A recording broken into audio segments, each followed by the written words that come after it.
হেপাহৰ ৰঙালীলৈ মাজত মাত্ৰ কেইটামান দিন বাকী। ৰাজ্যবাসী ব্যস্ত ৰঙালীক আদৰিবলৈ। কোনোবা যদি তাঁতৰ শালত ব্যস্ত, আন কোনোবা আকৌ আখলত ব্যস্ত। তাৰ মাজতে কান্ধত হেপাহৰ ঢোলটো লৈ বিহুতলিত আখৰত ব্যস্ত অসমীয়া ডেকা গাভৰু। হয়, এয়া টিয়কৰ ৰংমন বালিমাহী বিহু হুঁচৰি দলৰ আখৰাৰ পৰিৱেশ।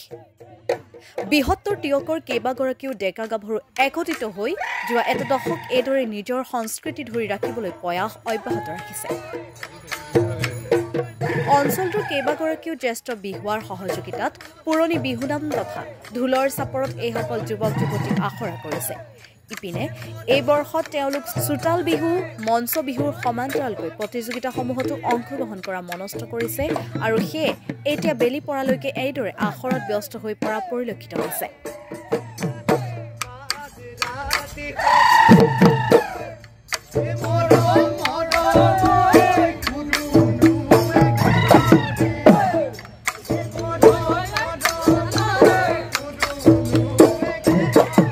উল্লেখযোগ্য যে বহু সময়ত কেৱল লাজ, ভয় আৰু উপযুক্ত মঞ্চৰ অভাৱত বহু প্ৰতিভা কলতে মৰহি যায়। সেই স্থানীয় প্ৰতিভাসমূহক প্ৰতিফলিত কৰাৰ উদ্দেশ্যে এইদৰে ৰংমন বালিমাহী বিহু হুঁচৰি দলে আজি 10টা বছৰে প্ৰচেষ্টা চলাই আহিছে বুলি মন্তব্য কৰিছে দলটোৰ জ্যেষ্ঠ উদ্যোক্তাসকলে।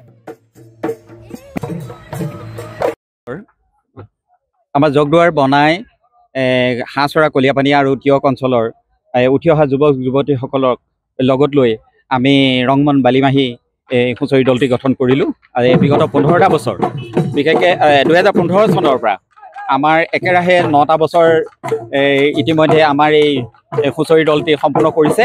এইবাৰ 10ম বছৰ। আমি এই গত বছৰসমূহত যোৰহাট, শিৱসাগৰ আৰু বিভিন্ন অঞ্চলত আমি চোতাল প্ৰগ্ৰেম আৰু কম্পিটিশ্যনত আমি অংশগ্ৰহণ কৰিছোঁ। আৰু এই উঠি অহা প্ৰজন্মৰ এই যুৱক যুৱতীসকলক যদি আমি বিজ্ঞানসন্মতভাৱে এই যে বিহুৰ প্ৰতি, এই সংস্কৃতিৰ প্ৰতি যাতে আকৰ্ষিত কৰিব পাৰোঁ, আমি অভিজ্ঞ প্ৰশিক্ষকৰ দ্বাৰা তেওঁলোকক প্ৰশিক্ষণ দিয়াৰ ব্যৱস্থা কৰিছোঁ। আগত আমি বিহু আছিলোঁ, আমাৰ যথেষ্ট বয়স হৈছে, কিন্তু এতিয়া এই নতুন প্ৰজন্মৰ মাজৰ সময়ছোৱাত আমি এই বিহুৰ প্ৰতি, সংস্কৃতিৰ প্ৰতি আমি যুৱক যুৱতীসকলৰ অনীহা দেখা পাইছিলোঁ। কিন্তু বৰ্তমান আমি এতিয়া যিটো হুঁচৰি দল ইয়াত আমি ৰিহাৰ্চল কৰি আছোঁ, এই হুঁচৰি দললৈ আমাৰ বিভিন্ন অঞ্চলৰ পৰা স্বতঃস্ফূৰ্তভাৱে এই যুৱক যুৱতীসকল ওলাই আহিছে।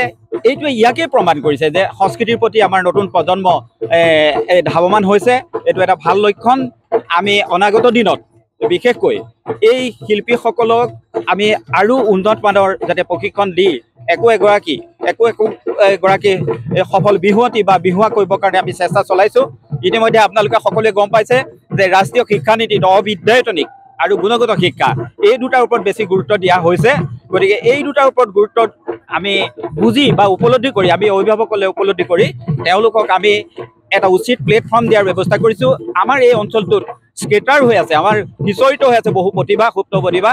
সেই সুপ্ত প্ৰতিভাখিনি তেওঁলোকে বিকশিত কৰিবৰ কাৰণে মাত্ৰ দুটা কথাৰ ওপৰত তেওঁলোকে আচলতে লাজ আৰু ভয়, সেই দুটা কথাৰ ওপৰত আমি যথেষ্ট গুৰুত্ব দিছোঁ। লাজ আৰু ভয়টো যদি পৰিহাৰ কৰে, অনাগত দিনত আমি তেওঁলোক একো একোটা সম্পদ হিচাপে আমি পাবলৈ সক্ষম হ'ম বুলি আমি আশা কৰিব পাৰোঁ।